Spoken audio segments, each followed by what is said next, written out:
Jani Uslan, our incoming president, she received the first call from, I believe, the fire department, letting her know that the building was on fire. And she called me with the same information. The building is on fire. We think it's arson. You need to get over there.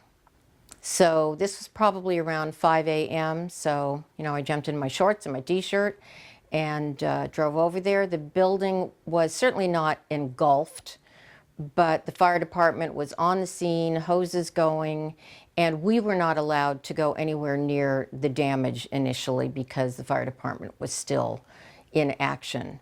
Very quickly, ATF and FBI showed up, and it was cordoned off as a crime scene. And other congregants started to arrive. The news started getting out. I believe it was on the local news and people were watching. And more congregants started to show up, and we just stayed outside and out of the way and comforted each other. Attacks on Jewish centers are nothing new. They've been going on forever. We have learned to expect them. We were fortunate that our damages were relatively minimal compared to the other two synagogues in the area. We were fortunate that our Torah scrolls were secure in the ark and they did not sustain any damage. There were no people in the building, so the only damages we had were to the actual sanctuary itself. We were able to replace everything that was damaged, and ultimately it gave us a new beginning, a rebirth. We had a dedication of the new sanctuary in late August, and it was a very joyful day, a joyful celebration, and it just served to remind us that as many times as we have been attacked and will still be attacked, we're still here, we're proud, and we go on proudly. In regard to our still being here and being a unified community, one of our biggest events, which is coming up in September, is our Jewish Food Fair. And the fire in 1999 was about 10 days before our food fair was scheduled to be held. We rallied, the community rallied.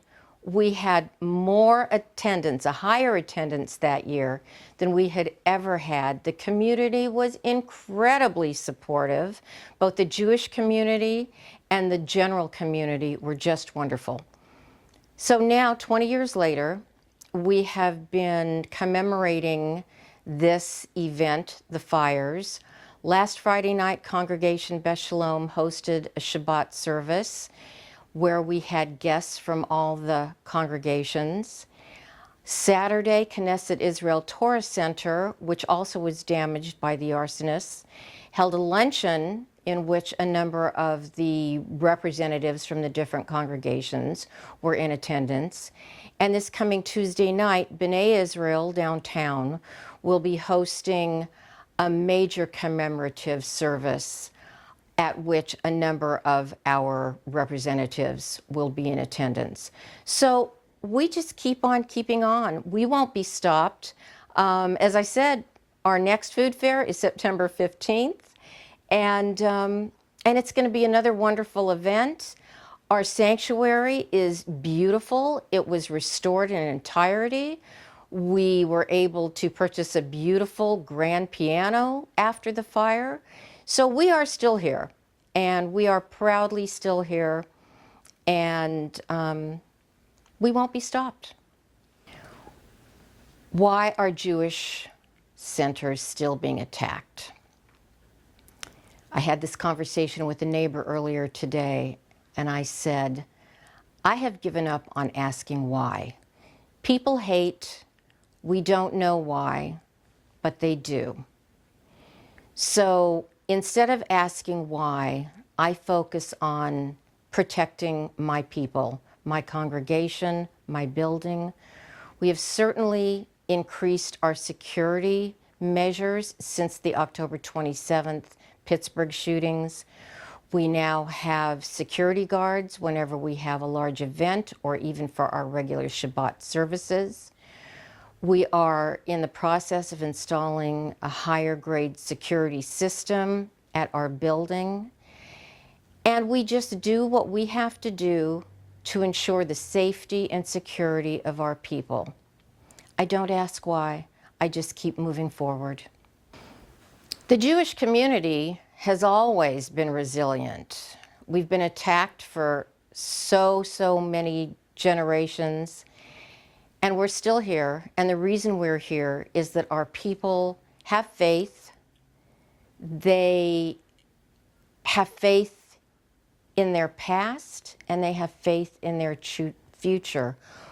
One of our favorite expressions is Lador Vador, which means from generation to generation. We have a religious school. We teach our children. We make sure our children are proud in their Jewish heritage. We just ensure that we go from generation to generation with pride and with understanding that we have to be a good representative of our people. We also have a great deal of outreach, certainly at Congregation Beth Shalom, to the community at large. We have formed a very warm relationship with Salam Sisterhood and with the Salam Center. And we've also, for many years, had a strong relationship with St. Mark's Methodist Church in Sacramento. So knowing that we are not alone, and knowing that we're not alone in attacks, it's happening in Christian churches, it's happening in Muslim centers. It's not just the Jews anymore. Hate is everywhere, and we need to understand that we need to unify. We want people to remember not just the hatred, but to remember the support and the warmth and the enthusiastic unification that took place in the Sacramento community in June of 1999. Very shortly after the fire, then Lieutenant Governor Cruz Bustamante put together a community center event that was attended by literally thousands, I believe, and it was all about unity. And the Unity Center at the California Museum is a direct result of that summer of hate. So